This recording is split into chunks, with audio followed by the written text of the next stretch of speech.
إن الحمد لله نحمده ونستعينه ونستغفره ونعوذ بالله من شرور أنفسنا ومن سيئات أعمالنا من يهده الله فلا مضل له ومن يضلله فلا هادي له وأشهد أن لا إله إلا الله وحده لا شريك له وأشهد أن محمدا عبده ورسوله أما بعد فإن خير الحديث كلام الله وخير الهدي هدي محمد صلى الله عليه وسلم وشر الأمور محدثاتها وكل محدثة بدعة وكل بدعة ضلالة وكل ضلالة في النار۔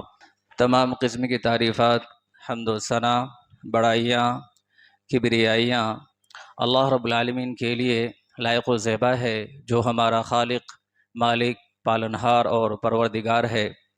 بعدہ بے شمار درود و سلام نازل ہو تمام انبیاء کرام علیہم السلام و تسلیم پر، خاص کر پیغمبر عظیم تر، افضل البشر، سید الانبیاء حضرت محمد مصطفیٰ صلی اللہ علیہ وسلم پر، آپ کی آل اور اولاد پر، آپ کی ساری امت پر۔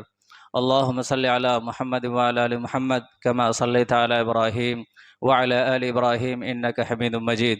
اللہم بارک علی محمد وعلی آل محمد کما بارکت علی ابراہیم وعلی آل ابراہیم انک حمید مجید۔ آج خطبہ جمعہ کا عنوان ہے قرآن کریم اللہ رب العالمین کی طرف سے نازل کردہ کتاب ہے۔ دراصل رمضان کا مہینہ قرآن کا مہینہ ہے، یہ شہر القرآن ہے، اسی لیے اس موضوع کا انتخاب کیا گیا۔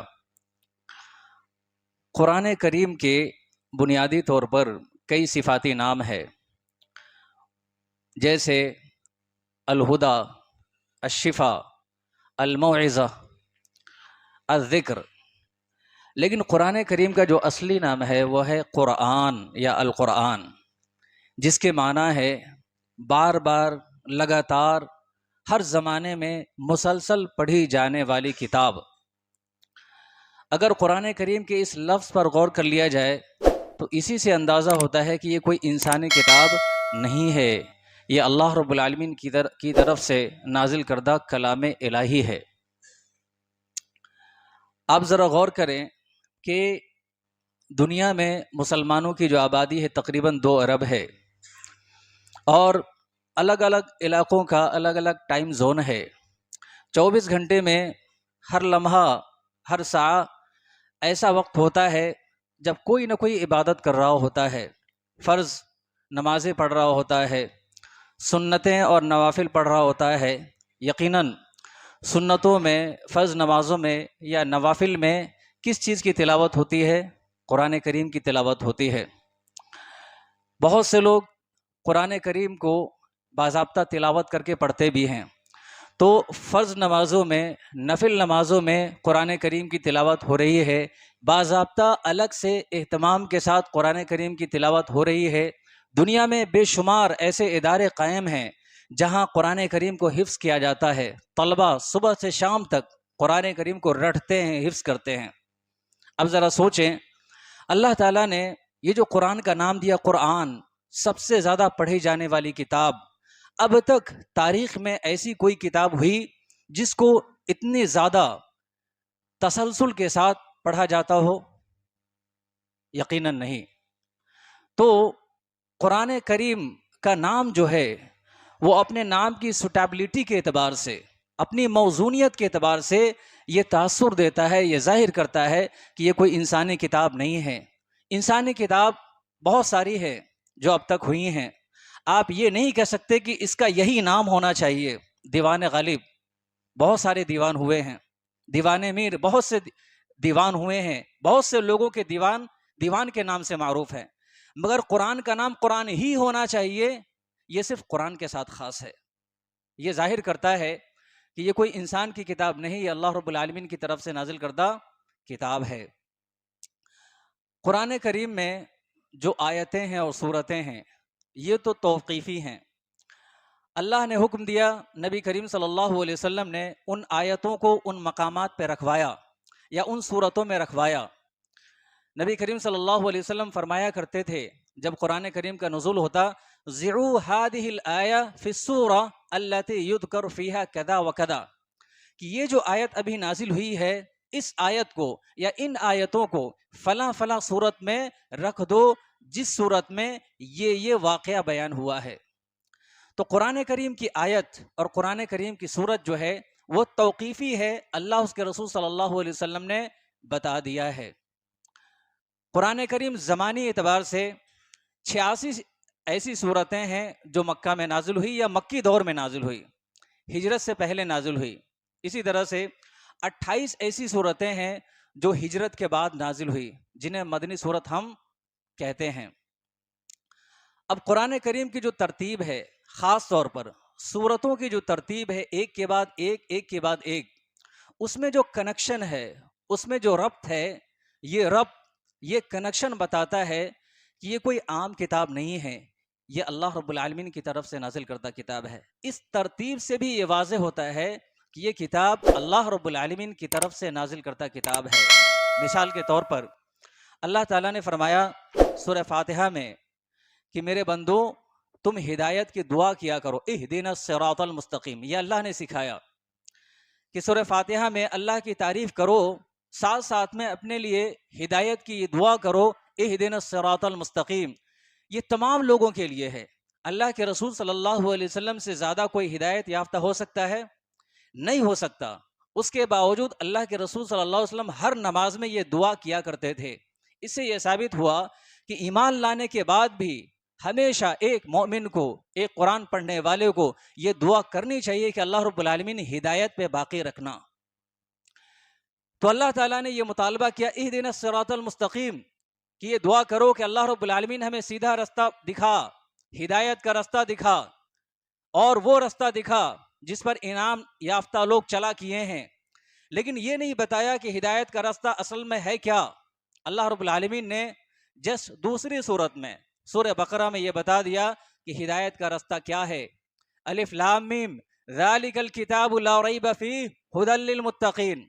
یہ کتاب جس میں کوئی شک نہیں ہے، یہی ہدایت کی کتاب ہے. تو اللہ رب العالمین نے دو صورتوں کے ذریعے سے جو کنیکشن، جو ربط دیا ہے، یہ ظاہر کرتا ہے یہ کوئی عام کتاب نہیں ہے. اسی لیے آپ قرآن کی دیگر صورتوں میں بھی دیکھیں، آخر کی صورتوں میں جیسے اللہ رب العالمین نے سورہ الم تر کیف فعل ربک باصحاب الفیل میں خانہ کعبہ کی حفاظت کا ذکر کیا. اس مسجد کی، اللہ کے گھر کی اللہ تعالیٰ نے حفاظت کی، اس کا تذکرہ کیا، اس کی تاریخ بیان کی کہ اللہ تعالیٰ نے دشمنوں سے اس مسجد کی حفاظت کیسے کی. اس کے جسٹ بعد دوسری صورت ہے سورہ قریش. اللہ رب العالمین نے اس میں کیا پیغام دیا؟ فَلْيَعْبُدُوا رَبَّ هَذَا الْبَيْتِ. یہ جو گھر ہے اللہ کا، جس کی اللہ نے حفاظت کی ہے، اس گھر کے رب کی عبادت کرنی ہے. مسجد تو بنا لی پل بھر میں، ایمان کی حرارت والوں نے، من اپنا پرانا پاپی تھا، برسوں میں نمازی بن نہ سکا. مسجدیں ہیں، بہت ساری مسجدیں ہیں، ہر گلی، ہر علاقے، ہر محلے میں مسجدیں ہیں، مگر کیا وہ مسجدیں آباد ہیں؟ اللہ رب العالمین نے یہ اشارہ دیا، یہ پیغام دیا کہ اللہ یہ توفیق دیتا ہے کہ اس کے گھر کو بناؤ، اللہ یہ مدد کرتا ہے کہ اس کے گھر کی حفاظت ہو، مگر اللہ کے گھروں کی حفاظت کا یا اللہ کے گھروں کی تعمیر کا مقصد کیا ہے؟ فَلْيَعْبُدُوا رَبَّ هَذَا الْبَيْتِ. اس کے رب کی عبادت ہونی چاہیے، اس گھر کے رب کی عبادت ہونی چاہیے. ان المساجد للہ، مسجدیں اللہ رب العالمین کے لیے ہے. اور اللہ تعالیٰ نے فرمایا انما یخشی اللہ، انما یعمر مساجد اللہ من آمن باللہ والیوم الآخر، کہ جو واقعی طور پر اللہ پر ایمان رکھتا ہے وہ اللہ کے گھروں کو آباد کرتا ہے. ایک سیلاب ہے ہمارے معاشرے میں جو آتا ہے رمضان میں اور پھر چلا جاتا ہے. ایسی نمازیں قابل قبول نہیں ہیں. اللہ رب العالمین نے فرمایا اقیم الصلاۃ، نماز پڑھنا نہیں ہے. اقرؤوا الصلاۃ اللہ نے نہیں کہا کہ نماز پڑھو، اللہ نے کہا اقیم الصلاۃ، نماز قائم کرنا ہے. نماز قائم کرنے کا مطلب یہ ہے جب سے بالغ ہوئے ہیں تب سے لے کر جب تک سانسیں چل رہی ہیں تب تک نمازوں کا اہتمام اور احترام ہونا چاہیے. تو اللہ رب العالمین نے یہ کنیکشن ظاہر کیا کہ کس طرح اللہ رب العالمین نے ایک گھر کی حفاظت کی، اور دوسرے صورت میں یہ پیغام دیا کہ یہ جو حفاظت کی ہے مطلب یہ ہے، اشارہ یہ ہے کہ اس گھر کے رب کی عبادت ہونی چاہیے۔ اگر کوئی شخص قرآن کریم کی صورتوں کی ترتیب پر ہی غور کرے تو یہ ظاہر ہو جاتا ہے کہ یہ عام کتاب نہیں ہے، یہ اللہ رب العالمین کی طرف سے نازل کردہ کتاب ہے۔ اور کیا چیزیں ہیں جو یہ ثابت کرتی ہیں یہ جو کتاب ہے یہ اللہ رب العالمین کی طرف سے نازل کردہ کتاب ہے، یہ ہدایت کی کتاب ہے، یہ سعادت کی کتاب ہے، یہ نجات کی کتاب ہے، یہ برکت کی کتاب ہے، یہ شفا کی کتاب ہے۔ قرآن کریم کا آپ مطالعہ کریں، اللہ رب العالمین نے فرمایا افلا یتدبرون القرآن، ایک دلیل اس کی یہ ہے کہ قرآن کریم میں کسی طرح کا کوئی کانٹراڈکشن نہیں ہے۔ بڑے بڑے لوگوں کی باتوں میں تضاد ہے، کانٹراڈکشن ہے، ورودابھاس ہے، آج کچھ کہتے ہیں کل کچھ اور کہتے ہیں، اس سے رجوع کر لیتے ہیں۔ اللہ کے ایسا نہیں ہے، ایک بار جو کہہ دیا، لا تبدیل لکلمات اللہ، اللہ تعالیٰ کی بات میں، اللہ تعالیٰ کے قول میں کوئی تبدیلی کبھی نہیں ہوتی ہے۔ اللہ رب العالمین نے فرمایا، یہ دعویٰ بھی کیا افلا یتدبرون القرآن ولو کان من عند غیر اللہ لوجدوا فیہ اختلافا کثیرا، کبھی قرآن کریم پر تدبر کیا ہے؟ کبھی قرآن کریم پر غور و خوض کیا ہے؟ غور و خوض کرو گے تو پاؤ گے اس میں کہیں کوئی اختلاف نہیں ہے، کوئی کنٹراڈکشن نہیں ہے، کوئی ورودابھاس نہیں ہے۔ قرآن کریم کی ایک آیت ہے وَالشَّمْسُ تَجْرِي لِمُسْتَقَرٍ لَهَا، کہ سورج بھی گھومتا ہے اپنے اوربٹ پہ۔ ایک زمانہ تھا جب لوگوں نے یہ ثابت کرنے کی کوشش کی کہ سورج گھومتا نہیں ہے، تحقیق اور آگے بڑھی، سائنسدانوں نے معافی مانگی، سوری غلطی ہو گئی، یہ ہماری تحقیق صحیح نہیں تھی، قرآن جو کہہ رہا ہے کہ سورج گھومتا ہے واقعتاً سورج گھومتا ہے۔ سائنسدانوں نے اپنی باتیں بدل دی، سائنس نے معافی مانگ لی، قرآن اپنی جگہ اٹل رہا۔ قرآن کریم کی باتیں بدلتی نہیں ہیں، یہ اللہ کی کتاب کے ہونے کی دلیل ہے۔ قرآن کریم نے جو ہسٹوریکل فیکٹس بیان کیے ہیں، جو تاریخی حقائق بیان کیے ہیں، صدیوں بعد یہ پتہ چلا کہ جو باتیں قرآن کریم نے بیان کی ہیں ایز اٹ از وہ تاریخ کا حصہ ہیں۔ اللہ تعالیٰ نے قرآن کریم میں فرعون کے واقعات بیان کیے ہیں، فرعون نے کیا کیا، کیسے کیا، پوری زندگی بیان کی، اس کی نافرمانیاں بیان کی، اس کے مرنے کی جگہ بیان کی، مرنے کی وجہ بیان کی، اور یہ بیان کیا کہ اس کی لاش کو ہم ہمیشہ کے لیے عبرت کے طور پر رکھیں گے۔ اللہ نے فرمایا فَالْيَوْمَ نُنَجِّيكَ بِبَدَنِكَ لِتَكُونَ لِمَنْ خَلْفَكَ آیَةً، ہم تمہاری لاش کو ہمیشہ کے لیے زمانے والوں کے لیے عبرت بنا دیں گے۔ زمانے بعد، صدیوں بعد دریائے نیل کے کنارے پڑے ایک لاش پر تحقیق ہوئی اور کتابوں سے سپورٹ اور حمایت لینے کی کوشش کی گئی، کسی کتاب نے کوئی سپورٹ نہیں کیا۔ قرآن کریم کی تاریخ پڑھی گئی، پتہ چلا کہ ایک شخص ایسا گزرا ہے جو زمانے بھر کا معروف تھا، مشہور تھا، گناہ گار تھا، اور وہ فلاں فلاں دریا میں ڈوبا ہے۔ جب اس کے منہ کی مٹی کو ریسرچ کیا گیا، پتہ چلا کہ یہ دریائے نیل کی ہی مٹی ہے جس کا ذکر قرآن کریم کرتا ہے۔ قرآن کریم نے تصدیق کر دی، قرآن کریم نے تحقیق کر دی۔ اسی طرح سے قرآن کریم نے قوم عاد کے بارے میں بتایا، جس کے بارے میں تاریخ خاموش ہے، کچھ نہیں معلوم، کسی کو کچھ نہیں معلوم، کوئی مورخ نہیں لکھتا، تاریخ کا وجود ہی نہیں تھا، تب قرآن کریم نے تاریخ بیان کیا۔ ارم ذات العماد، قوم عاد ایک قوم تھی جو اونچی بستیوں پر رہتی تھی، انہوں نے نافرمانی کی، اللہ رب العالمین نے مٹا دیا۔ جب یمن کے علاقے میں کھدائی ہوئی اور آثار ملے تو پتہ چلا کہ یہ وہی قوم ہے جس کے آثار، جس کی تاریخ قرآن کریم نے بیان کی ہے۔ اللہ تعالیٰ نے فرمایا وَتَنْحِتُونَ الْجِبَالَ بُيُوتًا، قوم سمود کے بارے میں اللہ تعالیٰ نے فرمایا کہ ایک قوم تھی جو پہاڑوں میں اپنے گھر بنایا کرتی تھی۔ تحقیق کرنے والوں نے ریسرچ کیا، تحقیق کیا تو پتہ چلا کہ سعودی عرب کے پہاڑیوں میں ایسے گھر محفوظ ہیں جہاں قوم سمود کے لوگوں نے اپنا گھر بنایا تھا۔ ان کے اثرات، ان کی نشانیاں، ان کی علامتیں آج بھی موجود ہیں۔ قرآن کریم نے جو ریسرچ کے فیکٹس بیان کیے ہیں وہ آج بھی ایسے ہی ویلڈ ہیں جو اس زمانے میں تھے۔ قرآن کریم نے کیا کہا کہ یہ جو پوری کائنات ہے یہ ملی ہوئی تھی، جڑی ہوئی تھی، ایک زمانہ آیا کہ یہ سب کے سب الگ ہو گئے، اس کے بعد پوری کائنات پھیل رہی ہے، بڑھ رہی ہے۔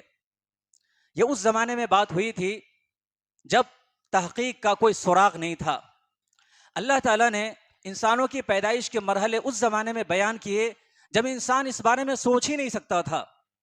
بعد میں لوگوں نے ریسرچ کیا، سائنسدانوں نے ریسرچ کیا تو پایا کہ یہ وہ بات ہے جس پر ہزاروں سال بعد ریسرچ ہوئی ہے، تحقیق ہوئی ہے.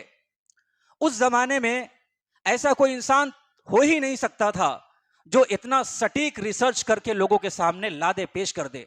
وہ شخص تو بالکل نہیں کر سکتا تھا جو اپنے آپ میں امی تھا. یقیناً یہ اس کائنات کے خالق اور مالک کی ہی کتاب ہے، یہ رب ہی کر سکتا ہے، کسی انسان کے بس کی بات نہیں ہے. اللہ تعالیٰ نے فرمایا اولم یر الذین کفروا ان السماوات والارض کانتا رتقا، تم نے کبھی کائنات میں غور نہیں کیا؟ یہ کائنات ملی ہوئی تھی، جڑی ہوئی تھی. اللہ رب العالمین نے اس کو دھماکے کے ساتھ الگ کیا. لوگوں نے اس کا نام بگ بینگ تھیوری قرار دیا. جب انسانوں نے انسان کی پیدائش پر غور کیا، اللہ رب العالمین نے پہلے فرما دیا ثم خلقنا النطفة علقة فخلقنا العلقة مضغة فخلقنا المضغة عظاما فكسونا العظام لحما. کیا تدریج ہے، کیا مرحلہ ہے. بعد میں یہ تحقیق ہوئی تو پتہ چلا یہ ایمبریولوجی ہے جو قرآن کریم نے بیان کیا ہے.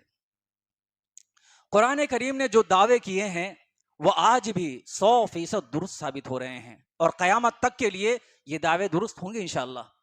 اللہ تعالیٰ نے قرآن کریم میں کیا فرمایا وَلَا تَقْتُلُوا أَوْلَادَكُم مِّنْ إِمْلَاقٍ، کہ اپنی اولادوں کو اس وجہ سے نہ مارو کہ وہ تمہاری روزیاں کھا جائیں گی، یا یہ کہ آبادیوں کو ختم نہ کرو اس لیے کہ تمہاری روزیوں میں کمی پڑ جائے گی، تمہارے ریسورسز ختم ہو جائیں گے. نہیں، نحن نرزقکم، اللہ کہہ رہا ہے روزی ہم دیں گے قیامت تک، چاہے آبادیاں بڑھتی رہیں. یہ اللہ رب العالمین کا دعویٰ تھا. ایک زمانہ آیا، ایک سائنسداں مالتھس، اس نے یہ دعویٰ کیا کہ بھائی آبادیاں بڑھ رہی ہیں، لگاتار ریسورسز کم ہو رہے ہیں، اس کا مطلب یہ ہے کہ ہمیں پاپولیشن پہ کنٹرول کرنا پڑے گا. پھر ایک سلسلہ شروع ہوا ابورشن کا، ہے نا، اسقاط حمل کا، جینوسائڈ کا. الگ الگ بہانوں سے جینوسائڈ ہوتا رہا، لیکن تاریخی سچائیوں نے بتایا، حقائق نے بتایا کہ اس کی تحقیق غلط تھی.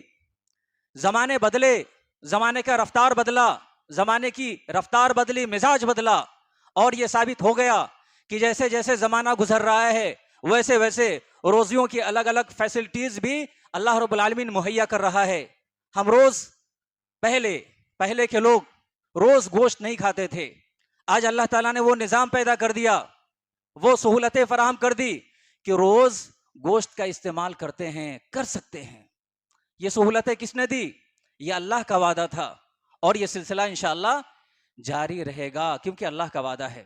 ایک آخری بات جو اس سلسلے میں قطعی دلیل ہے، اللہ تعالیٰ نے قرآن کریم میں جو پریڈکشنز کیے ہیں وہ پریڈکشنز 100% آج بھی درست ثابت ہو رہے ہیں، قیامت تک کے لیے یہ درست ثابت ہوں گے. صحابہ کرام رضی اللہ عنہم اجمعین نے قرآن کریم پر ایمان کیسے لایا جاتا ہے اس کو انہوں نے دیکھ بھی لیا تھا اور اس کو ثابت بھی کر دیا. قرآن کریم کی ایک آیت ہے، اللہ فرماتا ہے اِنَّا فَتَحْنَا لَكَ فَتْحًا مُبِينًا.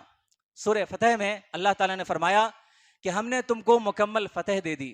یہ آیت کب نازل ہوئی؟ صلح حدیبیہ کے فوراً بعد. واقعہ معلوم ہے صلح حدیبیہ میں کیا ہوا تھا؟ ہجرت کر کے مکہ سے مدینہ نبی کریم صلی اللہ علیہ وسلم آئے اور مسلمان آئے، ڈرے ڈرے سے، سہمے سے، پریشان سے، کہیں ایسا نہ ہو مکے سے لوگ آئیں حملہ کر دیں. ہر طرف چوکسی ہے، ہر طرف پہرے داری ہے. 6 سال گزر گئے ہیں، مسلمانوں میں بے چینی ہے. ہم حج کریں، ہم طواف کریں، ہم عمرہ کریں. اللہ کے رسول صلی اللہ علیہ وسلم کو اللہ تعالیٰ خواب دکھاتا ہے کہ آپ عمرہ کر رہے ہیں. اللہ کے رسول صلی اللہ علیہ وسلم نے اعلان کیا فلاں تاریخ کو ہم سارے لوگ جائیں گے، عمرہ کریں گے. 1400 لوگوں کی مصاحبت میں 1400 صحابہ اللہ کے رسول صلی اللہ علیہ وسلم کے ساتھ ہیں. نبی کریم صلی اللہ علیہ وسلم چل پڑے خانہ کعبہ عمرہ کرنے کے لیے. چونکہ خواب دکھایا گیا تھا اور نبی کا خواب سچا ہوتا ہے. اس واقعے سے یہ بھی ثابت ہوتا ہے کہ نبی کریم صلی اللہ علیہ وسلم عالم الغیب نہیں تھے. عالم الغیب صرف اللہ تعالیٰ ہے. نبی کریم صلی اللہ علیہ وسلم کو معلوم تھا کہ یہ عمرہ ہوگا، لیکن یہ نہیں معلوم تھا کب ہوگا. نکل پڑے، مشرکوں کو مخالفین اسلام کو، مکہ والوں کو، سرداران قریش کو پتہ چلا مسلمان آ رہے ہیں مدینے سے، روک لگا دی، مسلمان رک گئے۔ اب دونوں میں مصالحت کی باتیں ہو رہی ہیں، بہت سارے ایلچی آئے، انہوں نے سفارش کی، صلح کی کوشش کی، صلح نہیں ہو پائی۔ ایک شخص آئے، ان کا نام تھا سہیل بن عمرو، یہ بعد میں مسلمان ہوئے، ابھی مسلمان نہیں ہوئے تھے۔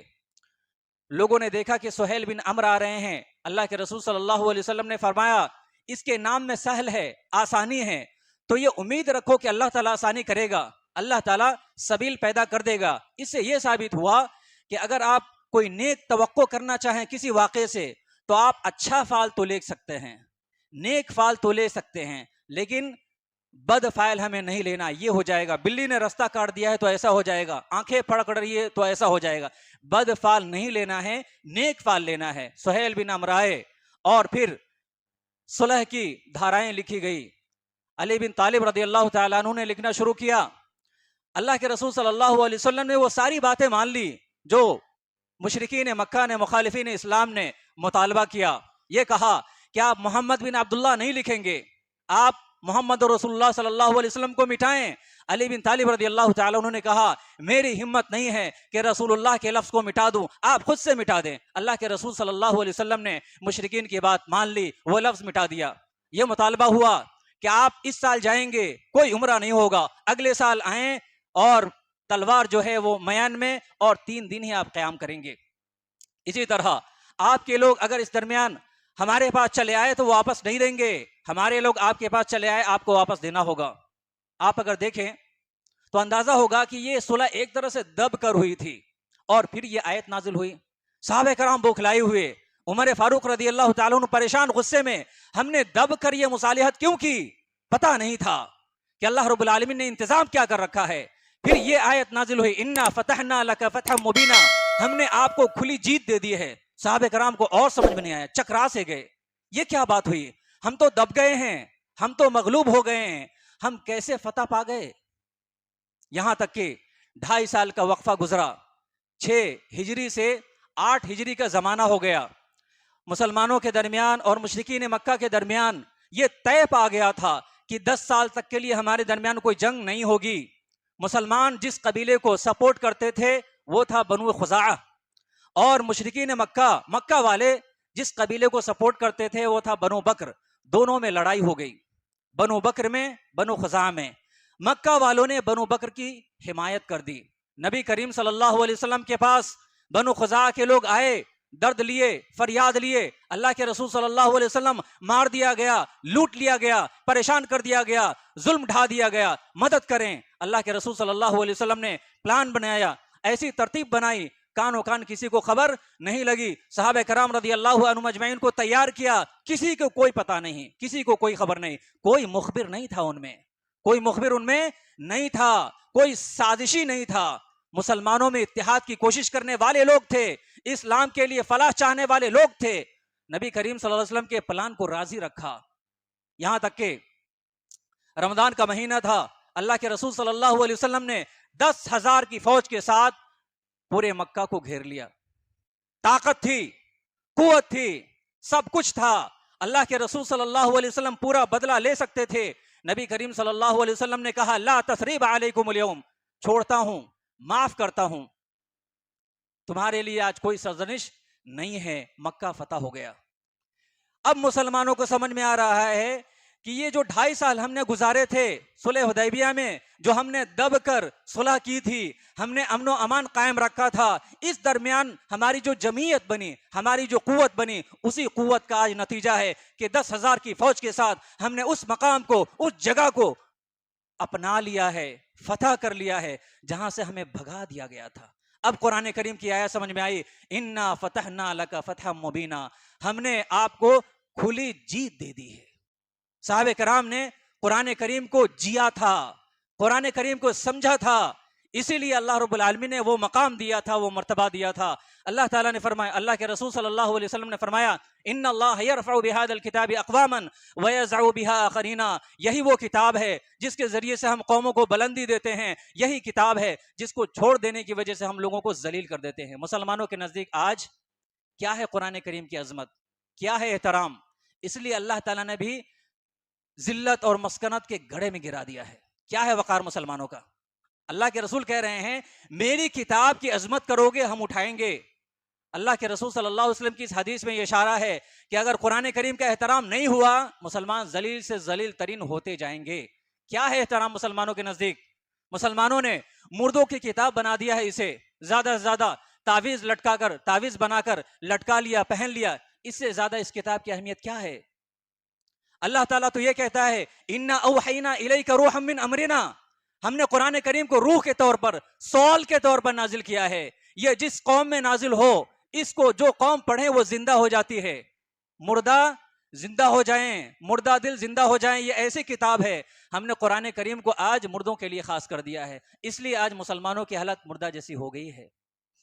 ان اللہ لا یغیر ما بقوم حتی یغیروا ما بانفسہم. اللہ تعالیٰ اس قوم کی حالت اس وقت تک نہیں بدلتا جب تک کہ وہ قوم اپنی حالت بدلنے کا خود سے ارادہ اور تہیہ نہ کر لے. وہ زمانے میں معزز تھے مسلمان ہو کر اور ہم خار ہوئے تارک قرآن ہو کر. میں کس کتاب کی بات کر رہا ہوں؟ میں اس کتاب کی بات کر رہا ہوں جو کتاب ہمارے گھروں میں آج بھی مجلد ہے, جلد میں بند ہے. ہم نے اپنی بیٹیوں کو دیا. ایک زمانے سے وہ اپنے طاقوں میں سجا ہوا ہے, رکھا ہوا ہے. ایک زمانہ تھا کہ ہمارے یہاں لوگ قرآن کریم پڑھتے تھے. اس وقت تک مسلمانوں میں جان باقی تھی, رمق باقی تھی. جب مسلمانوں نے قرآن کریم کو چھوڑ دیا مسلمانوں میں وہ جان بھی ختم ہو گئی, وہ روب داب بھی ختم ہو گیا. خال خال سنائی دیتا تھا کہ فلاں گھر سے قرآن کریم کی تلاوت کی آواز سنائی دے رہی ہے. آج کہاں وہ تلاوت ہے, کہاں وہ جذبہ ہے؟ رمضان کا مہینہ ہے, کتنے لوگ ہیں جنہوں نے قرآن کریم کو پڑھا ہے, تلاوت کی ہے, اس کو سمجھنے کی کوشش کی ہے؟ جیسا کرو گے اللہ رب العالمین اسی اعتبار سے ٹریٹ کرے گا. ہمارے پاس ٹائم ہی نہیں ہے.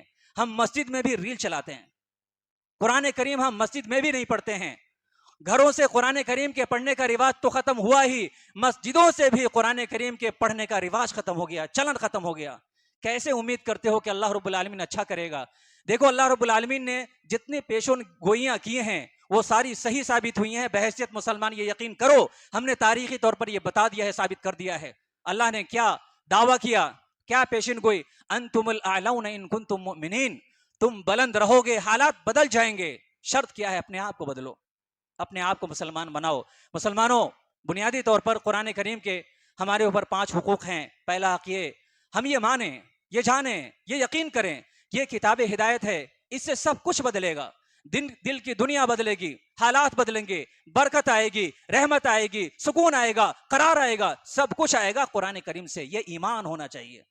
دوسرے, قرآن کریم کی تلاوت کیسے؟ ایسے جیسے قرہ کرتے ہیں, جیسے قاری صاحب کرتے ہیں, ترتیب کے ساتھ, ترتیل کے ساتھ, تجوید کے ساتھ. قرآن کریم پر عمل کرنا ضروری ہے. اللہ تعالیٰ نے جو مطالبہ کیا ہے قرآن کریم پر عمل کرنا بھی ضروری ہے. قرآن کریم کو سمجھنا بھی ضروری ہے.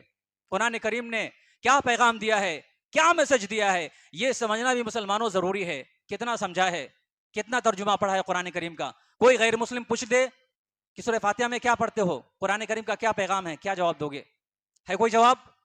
جواب نہیں ہے, کیونکہ پڑھنے کی کوشش ہی نہیں کی ہے, سمجھنے کی کوشش ہی نہیں کی. دیکھو اللہ تعالیٰ کیا کہہ رہا ہے. قرآن کریم کو اللہ رب العالمین نے کیوں نازل کیا ہے؟ اللہ رب العالمین کہتا ہے جیسے ہمارے معاشرے میں ہم لوگوں سے محبت کرتے ہیں, یا پہلے زمانے میں جب اپنے گھر والوں کو لوگ یاد کرتے تھے تو چٹھیاں لکھتے تھے. ہم جب لوگوں کو یاد کرتے ہیں تو میسج کرتے ہیں, واٹس ایپ, فیس بک, کال کرتے ہیں, یاد کرتے ہیں. اللہ تعالیٰ نے کہا اپنے بندوں سے, میرے بندوں مجھ سے جڑے رہو. جب بھی یاد آ جائے اپنے خالق کی, اپنے مالک کی, قرآن کریم اٹھاؤ, مجھ سے جڑو. کلا انہا تذکرہ, یہ یاد دہانی ہے, اپنے رب کی یاد دہانی ہے. اپنے یاد کو, اپنے رب کو یاد کرنے کا یہ ذریعہ ہے, وسیلہ ہے. کلا انہا تذکرہ فمن شاء ذکرہ, جو چاہے اپنے رب کو یاد کر لے. اللہ رب العالمین نے یہ موقع دیا ہے, ہم قرآن کریم کو پڑھیں, گلے سے لگائیں, اپنے حالات کو بدلنے کی کوشش کریں. یہ مہینہ اس لیے آیا ہے کہ ہم اپنے آپ کو بدل لیں. قرآن کریم نہیں پڑھا ہے, پڑھنے کی شروعات ہو. قرآن کریم نہیں سمجھا ہے, سمجھنے کی شروعات ہو. قرآن کریم میں تجوید کی غلطی ہے, اس کو سدھارنے کی ہم انشاءاللہ کوشش کریں. یہ جو مہینہ ہے, یہ مہینہ ہمیں یہ پیغام دیتا ہے کہ ہم قرآن کریم کو اپنے گلے سے لگائیں. اللہ تعالیٰ سے دعا ہے اللہ رب العالمین ہمیں قرآن کریم پر ایمان لانے کی, قرآن کریم کی تلاوت کرنے کی, قرآن کریم پر عمل کرنے کی, قرآن کریم کو سمجھنے کی, قرآن کریم کی تبلیغ اور تعلیم کی توفیق عطا فرمائے. اللہ رب العالمین ہمیں قرآن کریم کی تعظیم کی توفیق عطا فرمائے. آمین.